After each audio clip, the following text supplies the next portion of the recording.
Kaynata benim kırılsın, benim de gözüm kör olsun. Onalanlarına kaynana, kaynana, kaynana, kaynana,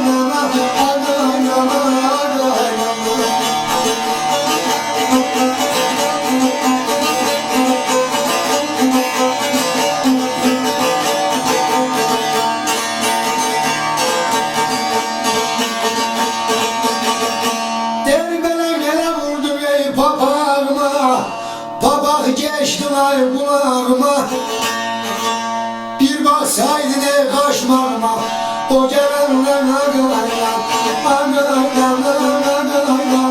hadi yıkıla kaynana, gözün kör ola kaynana.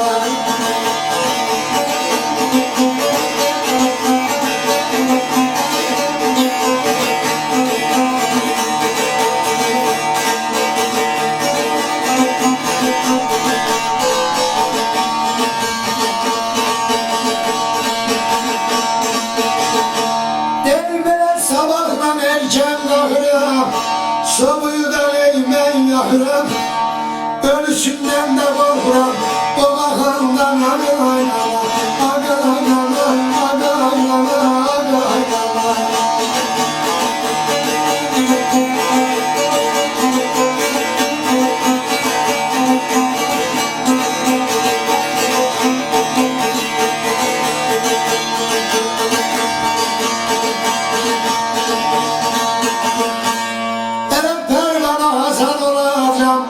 Bu ayıpımı ondan alacağım, ölen de günahta soracağım, ben gidenden aga aynana, aga aynana, aga aynana.